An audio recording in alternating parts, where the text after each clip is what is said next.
matou uma pessoa. Se ele dá um tiro num preá, o que ia acontecer com o preá?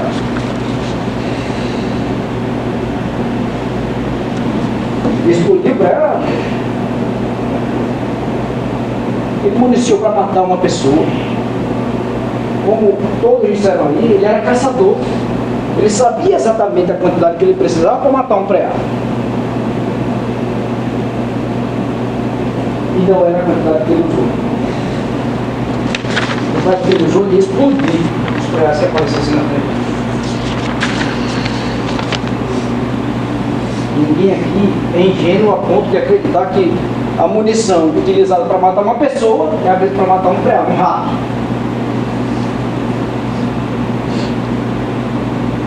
Porquinho da Índia.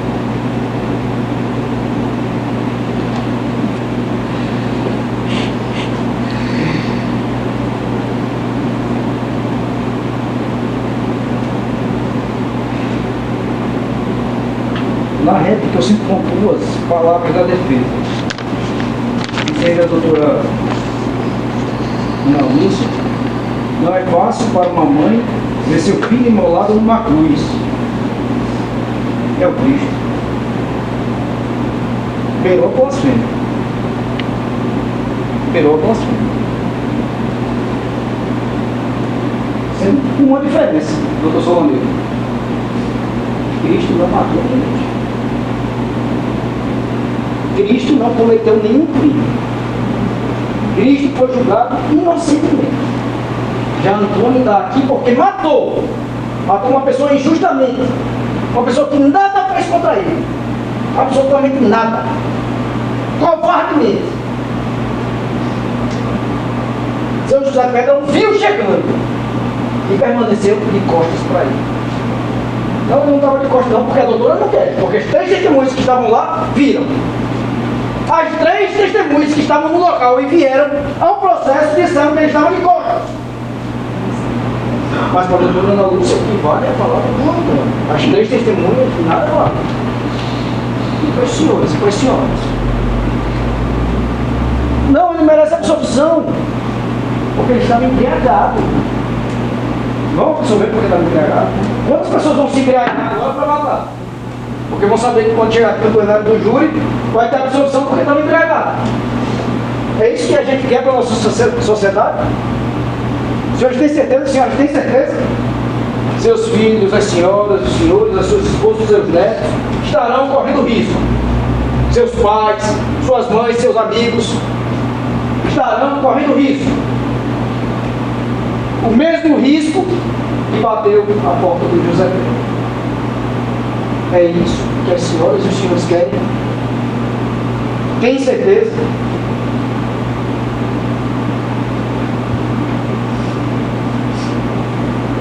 O nome da função que eu exerço é promotor de justiça, não é promotor de acusação, não tem condenação.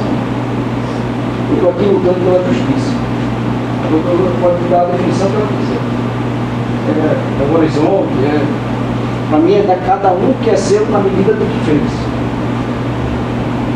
Pelo que ele fez, ele tem que sofrer uma pena. Pedir perdão é fácil. Aí eu errei, me perdoe, eu me arrependo. Fácil. Ele destruiu uma família. Se fosse a família das senhoras e do senhor. Se fosse o pai dos senhores. Se fosse o pai da senhora. Se fosse a mãe das senhoras, a mãe dos senhores, o irmão.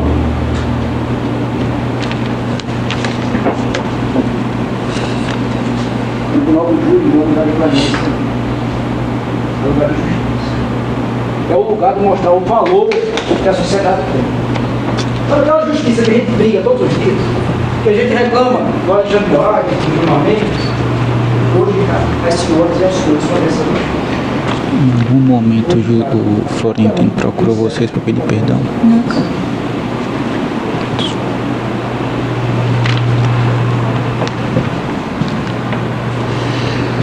Eu espero sinceramente, no momento de decidir, de julgar, colocar o voto na urna, as senhoras e os senhores lembrem daquilo que foi ensinado pelos seus pais, pelas suas mães.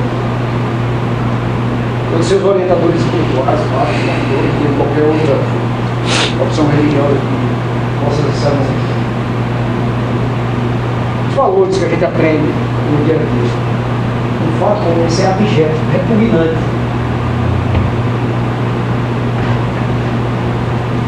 Eu não sou promotor aqui de Belo. Sou promotor de Guarani. Eu podia muito bem não ter voltado para a réplica. Muito mais fácil para mim. O processo do trabalho tinha acabado. E eu tinha feito a minha parte. Mas o meu compromisso é com a justiça. Eu posso morrer lutando, mas não por homicídio. Lutando.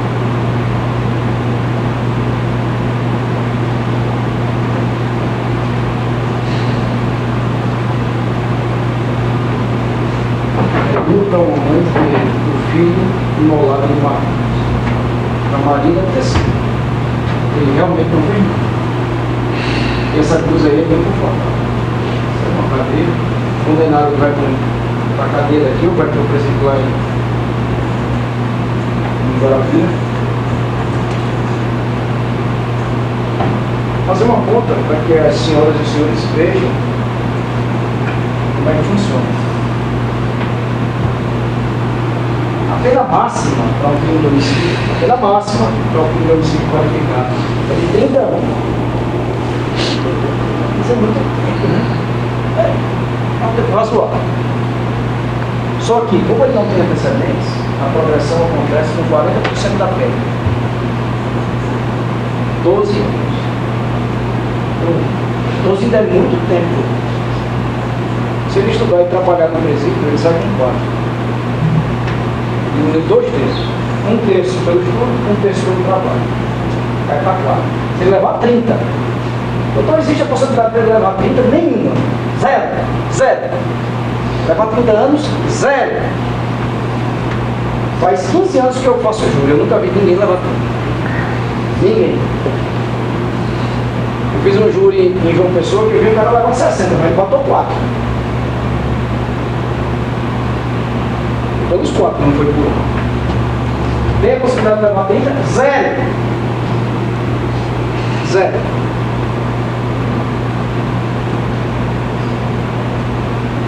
Ou seja, 3 anos, 2 anos e alguma coisa, a possibilidade dele estar na rua.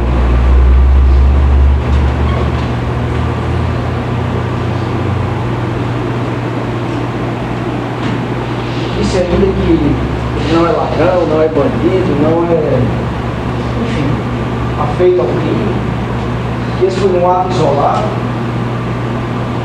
porque todo mundo tem direito a matar alguém, então o senhor também tem, porque o senhor também não é afeito ao crime, o senhor nunca matou ninguém, o senhor não é traficante, a senhora, aí todo mundo vai poder matar a primeira vez porque ele não é criminoso. É esse o argumento realmente para a dissolução. Isso é justiça?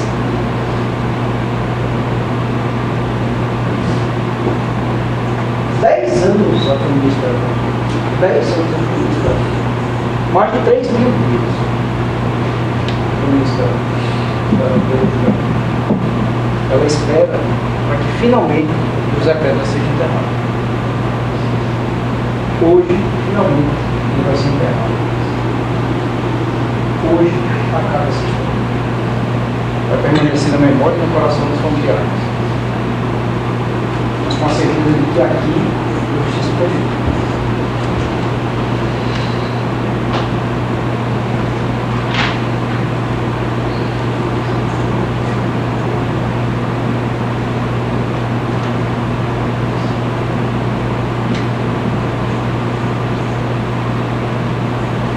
Isso ainda que pode acontecer sem que ele programasse.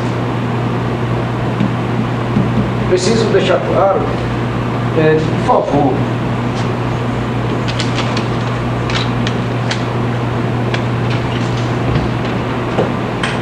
favor, Juscelino, bota aí na página.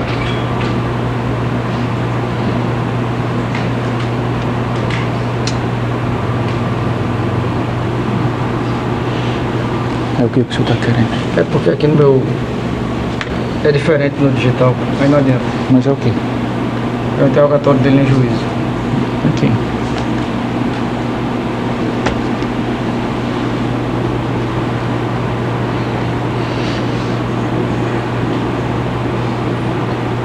Cento e oitenta e quatro.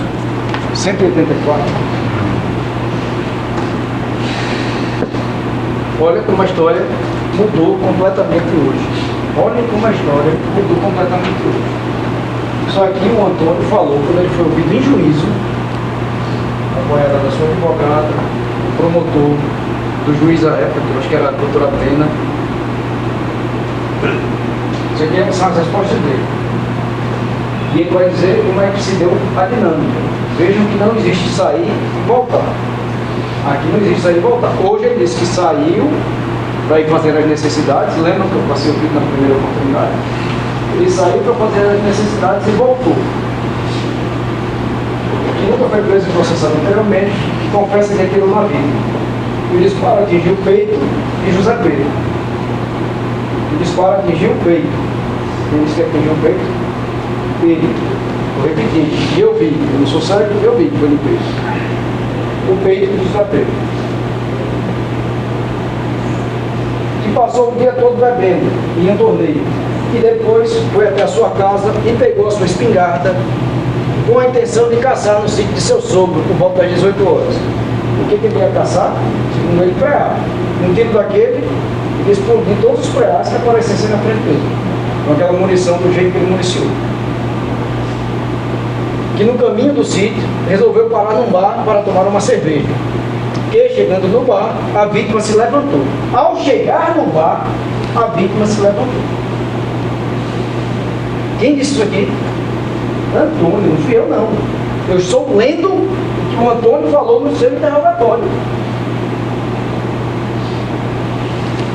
Ao chegar no bar, a vítima se levantou e nesse instante ele efetuou um disparo. E hoje ele disse o quê? Que entrou, chegou no balcão, pediu a cerveja, sentiu vontade de fazer as necessidades, saiu, retornou, pegou sua moto, uma hora ele pega a moto, outra hora ele não pega, não sei. Na verdade está comigo. O Antônio isolado, que ninguém mais fala isso no processo, ou com todas as testemunhas. Para entender. Dona Josefa veio aqui.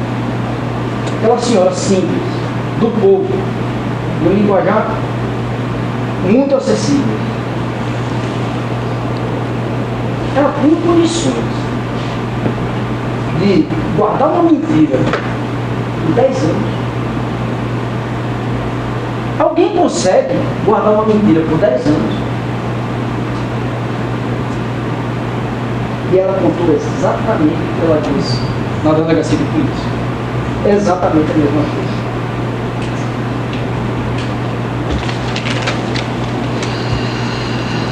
Bota, por favor, folha 15.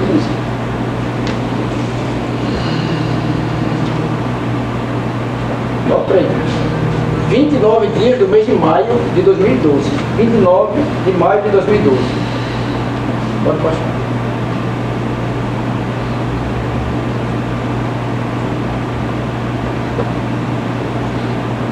Há 12 anos fez um puxadinho na lateral de sua casa, pegando desde a sala até a cozinha. E lá a mesma coloca 2 ou 3 mesinhas e serve bebidas alcoólicas e tira gosto. Que as pessoas que frequentam sua casa são pessoas da comunidade e algumas pessoas da cidade, podendo afirmar que todos que vão em sua casa são pessoas conhecidas da mesma. No dia 20 do corrente mês em ano, 20 de maio de 2012, por volta das 5 horas da tarde, chegou em sua casa Zé Pedra e Lindalva, companheira do mesmo. E os dois estavam em uma mesinha, lá no puxadinho, bebendo cerveja e uma cachaça com laranja, exatamente o que ela falou hoje. E em outra mesa se encontrava João, aquele senhor, João Flor, que veio aqui hoje também, e disse que não gostava do réu. E eu perguntei, mas por que você teve algum problema? Não, depois que ele fez aquilo, eu não quis mais contato, não quis mais conversa, eu cumprimento, mas não aprovo o que ele fez.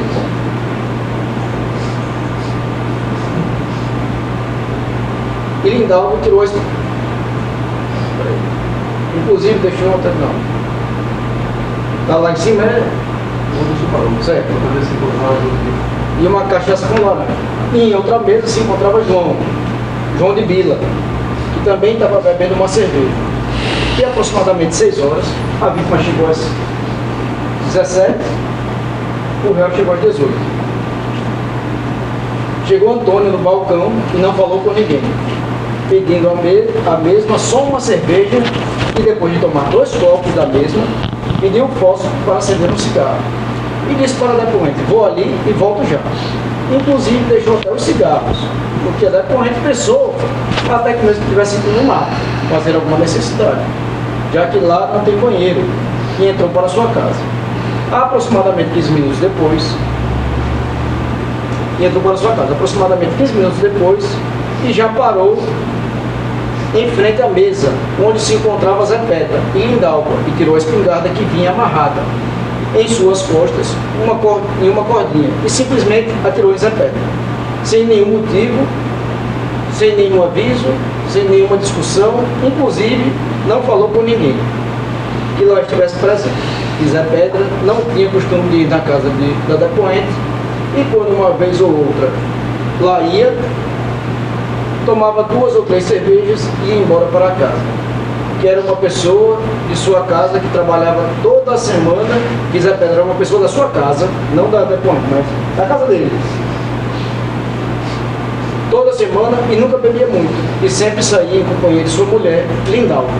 Que ao que parece, o Tonhé Chorró tinha uma espécie de inveja de Zé Pedra, uma vez que o mesmo não era muito chegado a ambientes tumultuados, sempre gostava de ser mais reservado, e por isso sentia que Tonhé Chorró lhe invejava. Que todos os dias Tonhé Chorró ia à sua casa, e muitas vezes, antes de ir, ligava para o telefone da mesma, dizendo que ele matasse uma galinha que iria para lá com seus amigos. A mesma coisa disse João Flor, a mesma coisa disse Lindalva, a mesma coisa disse José.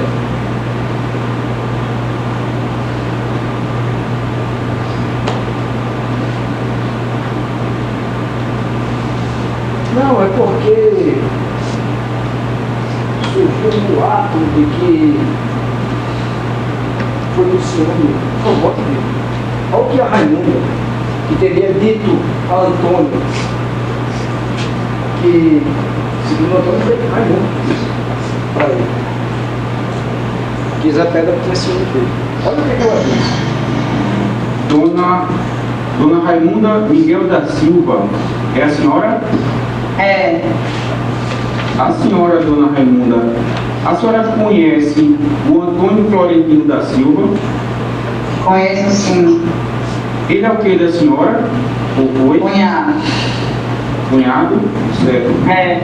A senhora conhece o José Pedro da Silva? Conheço sim. O que o José Pedro da Silva, que é a vítima de um processo, ele era o que seu? Esposo. Era meu esposo. A senhora foi casada durante quanto tempo com ele? 22 anos. 22 anos? A senhora, quando ele morreu, José Pedro, a senhora estava casada com ele ainda ou estava separada? Estava separada. A senhora estava separada há quanto tempo dele? 2 anos. 2 anos? Certo.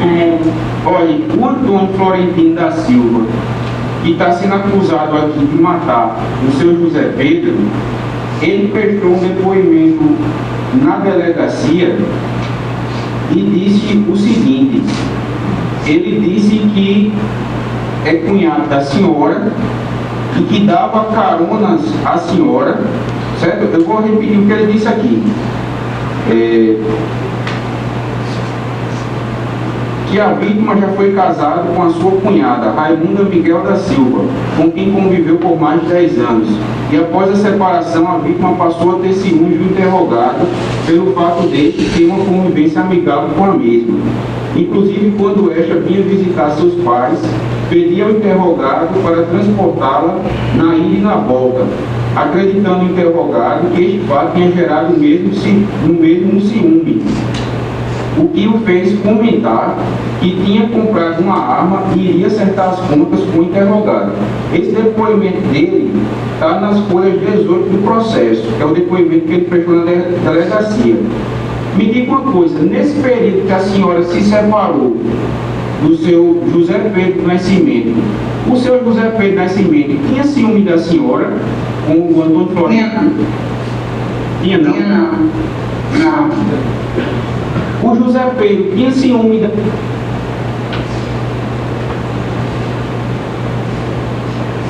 Nunca teve. Eu até aqui, Solange. Ele perseguia sua mãe, ele tinha ciúme da sua mãe. E não teve nem quando casado, doutor. Imagina depois de divorciado. Aí é que ele não teve medo.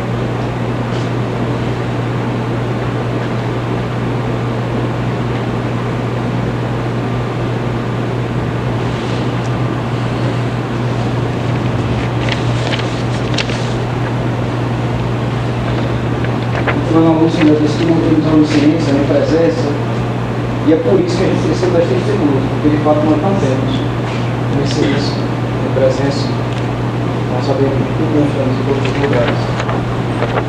E é por isso que nós precisamos das testemunhas. E as testemunhas dizem o quê? Reflita, doutor Marinho, o que é que as testemunhas dizem? Doutor Tiago, doutora Edilene, doutora José, doutora Edinha.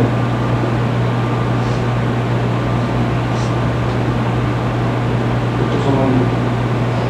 O que dizem as testemunhas?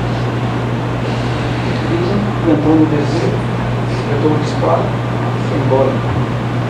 Tem qualquer chance de ter vindo. Não houve conversa, não houve discussão, nem no primeiro momento, nem no segundo momento após os 15 minutos que ele saiu de lá.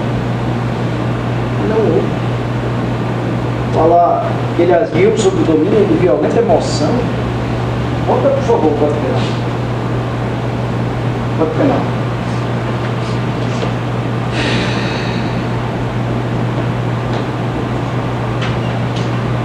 Se o agente comete o crime impedido por motivo de relevante valor social ou moral.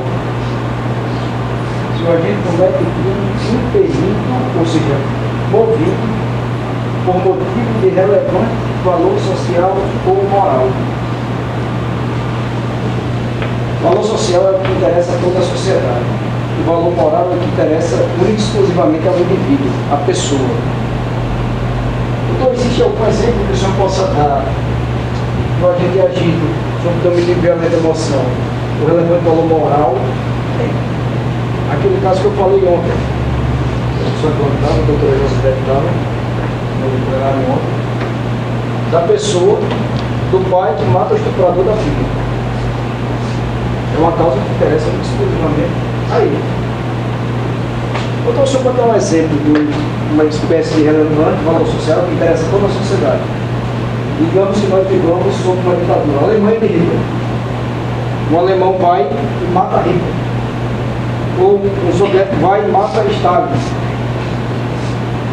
Esse é um valor que interessaria toda a sociedade. Mas isso aqui, relevante valor moral, entenda uma coisa.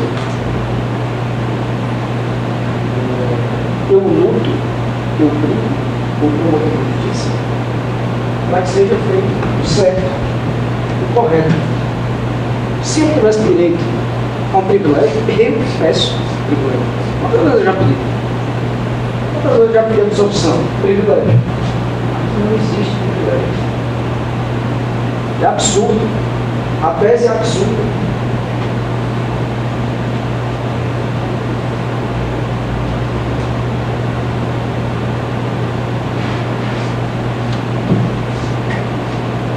E segundo que se chegou a um resultado não querido, não esperado.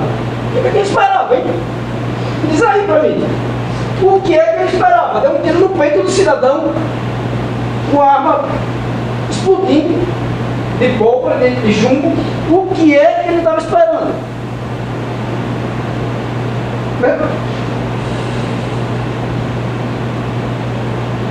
O que que ele estava esperando se eu fosse matar? Ah não, ele não atirou numa região vital, numa região... Não é expressão, uma região... Feriu o pulmão, inclusive. Feriu o pulmão. Não, qualquer uso uma expressão... eu esqueci. Região nobre. Nobre. Não atirou numa região nobre. Se feito não for região nobre, uma região que há esse perigo, então realmente José Pedro era morredor. Sendo que o laudo afirma que atingiu o pulmão da vítima.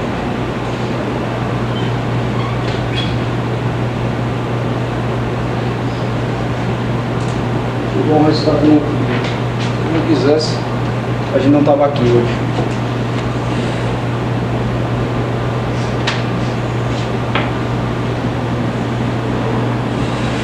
Mais uma vez, as pessoas, o João Flor, Dona Maria José, Mirinal, o réu, o Antônio, era de dentro da casa da Maria José. Era literalmente de dentro da casa. Ela disse aqui, inclusive a defesa sustentou. Botou de aqui, ele entrava e mexia nas panelas. Qual o interesse que ela tinha de inventar uma história para prejudicar ele? Os senhores e as senhoras conseguem acreditar nessa história? Eu não consigo.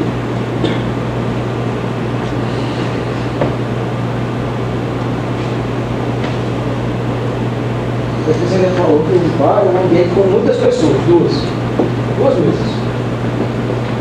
Numa, José Pedro e Linaldo, na outra, João Flor. A quarta pessoa foi Antônio que chegou e foi para o Paulo Campos. Duas pessoas em uma mesa,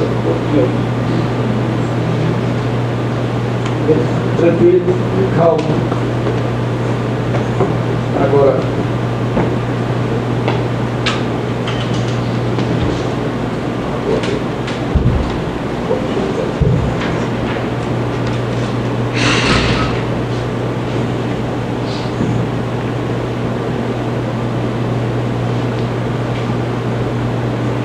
se ele não tivesse a intenção de matar, ele não poderia usar uma santa sogra.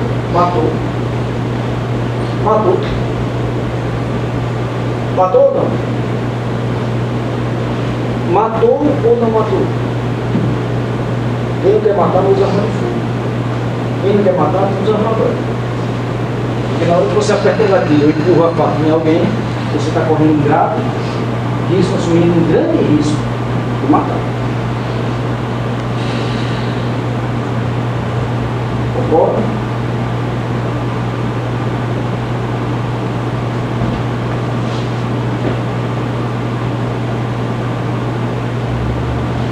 Ainda que a vítima não estava sentada. Tem que se discutir quanto a isso? Sinceramente, 3 testemunhas do local, Maria José, Rinaldo, João Flor, os 3 disseram que a vítima foi objeto sentada. Tem que se discutir. Aí vem Antônio, sozinho, que quer ser absolvido. Diz que ele se levantou.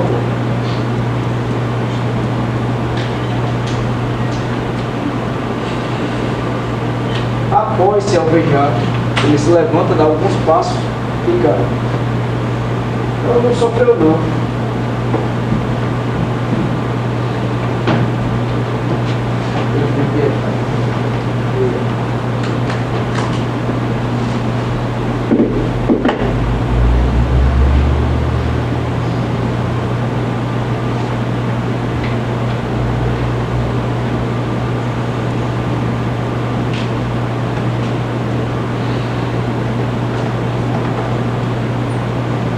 Somos tudo isso, o fato que ele disse que estava sendo ameaçado, que uma vez registrou um BO de ameaça.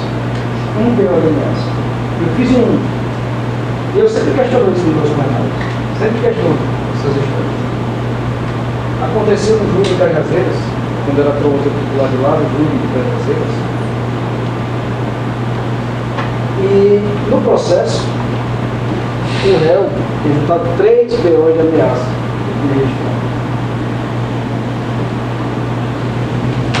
E é tomado outras providências no processo. E ainda assim, a vítima tentou invadir a casa dele. Eu pedi absolvição. E eu pedi absolvição disso.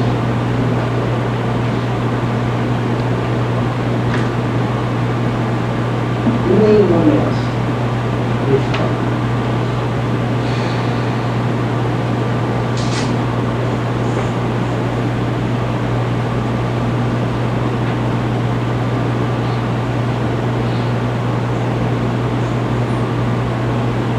É isso. Nós temos a pedir, o Ministério Público pede, clama, roga a Vossa Excelência para que façam uma solução. A solução aqui é a verdadeira absurda. É uma chave. Toda a sociedade. A família espera 10 anos, pouco mais de 10 anos. E fica no suicídio. Muito obrigado. Só para deixar esse tempo, o doutor Leandro falou por 36 minutos, então faltou 24. 24 minutos. Excelentíssimo senhor juiz presidente, renovo os cumprimentos iniciais ao doutor promotor, banca defensiva, pessoas que estão acompanhando, senhores jurados. Eu ouvi atentamente o que a defesa trouxe e eu até tinha comentado com o doutor Leandro. Eu disse, doutor, o senhor vai à réplica, eu não vou fazer uso da palavra. Mas aí eu me lembrei que o réu tinha pedido perdão aqui. Bonito, parabéns.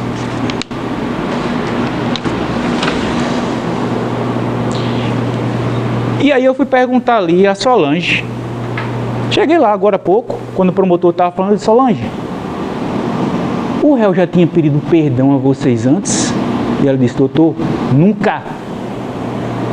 Nunca o réu pediu perdão à família, morando na mesma localidade, e 10 anos depois, num passe de mágica, arrependido. Tomara que esteja arrependido mesmo. Tomara. Mas eu vejo isso como um deboche, uma encenação, um teatro, uma tentativa de comover os senhores jurados. Ora, absolver porque pediu perdão?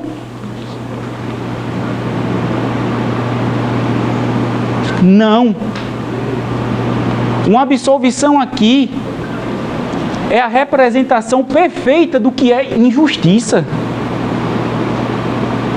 A defesa trouxe a tese da legítima defesa putativa, mas era tão absurda que nem se adentrou muito a legítima defesa putativa.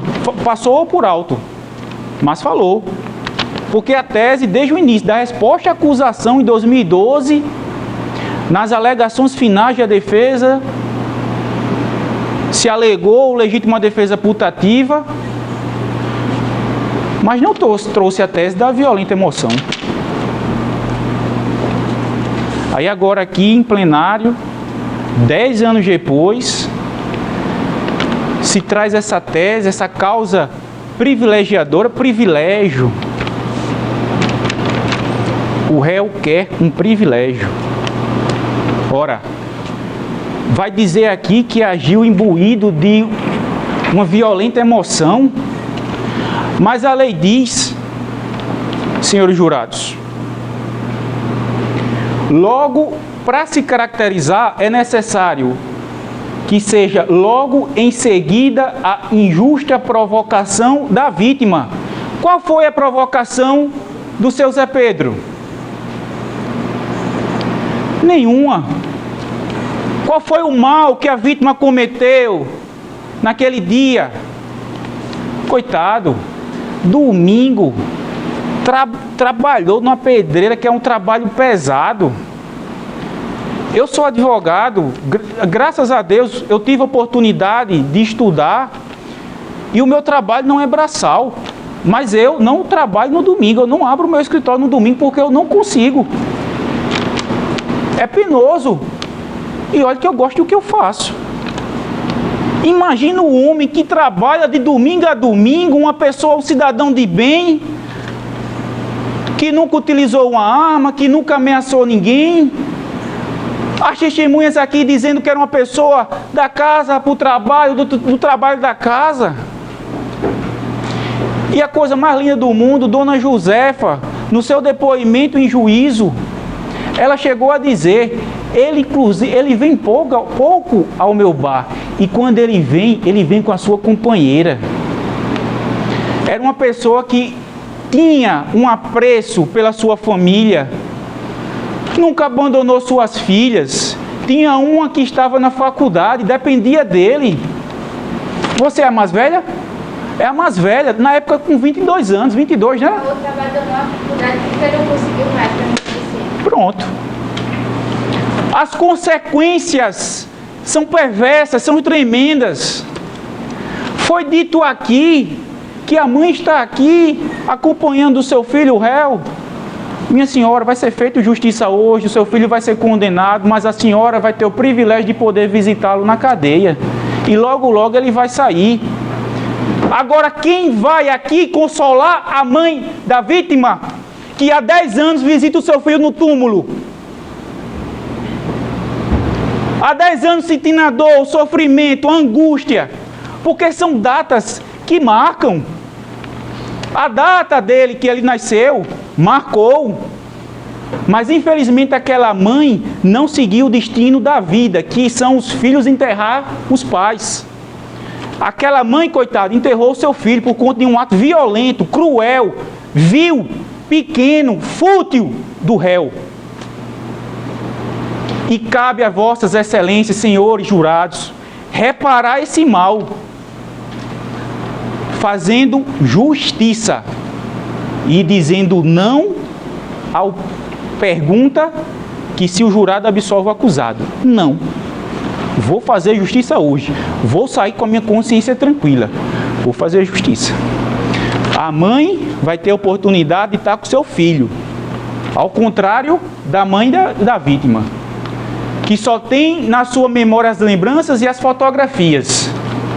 Mas que ela vai morrer um dia e vai levar para o túmulo a dor de ter enterrado seu filho.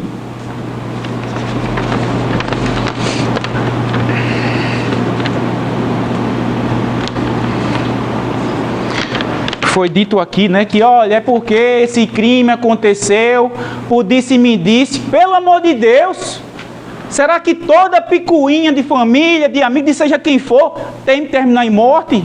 Não termine em morte. Senão estaríamos aqui diariamente julgando processo de homicídio. Se isso fosse normal, não é. Foi a índole ruim do réu, que com a sua arma, municiou a arma, como bem o promotor disse, colocou pólvora suficiente para matar um ser humano e não prear. Chegou lá, mirou conscientemente e atingiu numa região vital. Infelizmente, a defesa, como é muito preparada, eu deveria ter trazido um livro de medicina legal, mas infelizmente não trouxe. Porque quando a pessoa sofre um tiro, por mais que seja numa região letal, mas se ela não morre imediatamente, por exemplo, se o tiro pega numa região encefálica, apaga, o réu apaga, acabou. Mas quando é numa região de vasos sanguíneos, se for numa região letal, ele ainda fica normalmente durante uns 20, 30 segundos, até desfalecer por hemorragia. E foi isso que aconteceu no réu, na vítima, perdão. Ele sofreu tiro, foi o suficiente, no susto, se levantou, foi, andou, cambaleou, caiu. Ele não estava em pé, estava sentado, e o fato de ter dado poucos passos era justamente por isso. Porque o tiro não pegou na região encefálica, foi numa região que rompeu grandes vasos, teve hemorragia, mas durante esses 10, 15 segundos foi suficiente para ele se levantar, andar poucos passos e cair prostrado, sem vida, partindo dessa para o outro plano, porque aquele ali quis ser juiz, Deus, e matou um inocente. Mas a ele cabe responder pelos seus atos. E cabe aos senhores jurados condená-lo. Porque aqui a condenação não representa uma vingança. A condenação representa justiça, que é dar a cada um o que é seu. A defesa, inclusive, trouxe a tese da clemência. Absolvam, senhores jurados, perdoem esse homem. E quem vai perdoar? A família. Quem vai levar o alento, a dor dessa família? É bem como bem um promotor falou, é muito fácil vir aqui pedir perdão depois que se mata uma pessoa. Então, excelências, a tese da clemência, da defesa da clemência, que é do perdão pelo perdão, por favor, condenem, não aceitem essa tese. A tese da legítima defesa putativa não existiu, tanto é que a defesa não explorou essa tese como deveria. Rejeitem essa tese. E a tese da violenta emoção, o Código Penal aqui é muito claro. Só existe tese se o agente comete o crime impelido por motivo de relevante valor social ou moral. A defesa alega que foi um relevante valor moral. Valor moral é como bem o promotor diz. Por exemplo, eu tenho a minha filha estuprada, eu sei de quem cometeu, eu fico transtornado, chego lá e mato. Eu vou ter que responder do mesmo jeito, eu vou ter que vir ao plenário do júri, eu vou ter que ser condenado, mas a lei sabiamente disse, olha, você matou, você vai ter que cumprir uma pena, mas como existia uma violenta emoção, um relevante valor moral, a sua pena vai ser atenuada. Mas aqui foi um crime bárbaro, vil, frio. Não cabe essa tese. Rejeitem essa tese. Digam não à tese da violenta emoção por motivo de relevante valor moral, porque essa tese não existe. É apenas uma tese, a defesa joga muitas teses para tentar confundir os jurados, mas eu espero que os senhores hoje saiam daqui com a consciência de que passaram o dia todo no fórum e não foi em vão. Que a família da vítima que está aqui e presente no fórum durante toda a manhã vai levar com eles a sentença condenatória para chegar para a mãe da vítima que ainda está viva e dizer, olha, vó, pode agora descansar, descansa. O nosso pai, o seu filho, ele teve justiça feita. Justiça foi feita no caso dele.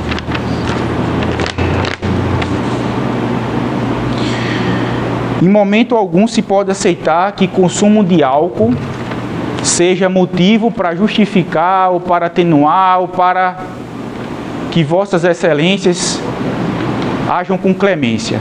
Então, excelências, sem mais, peço, quando for perguntado no terceiro quesito, o jurado absolve o acusado? Não. Façam justiça.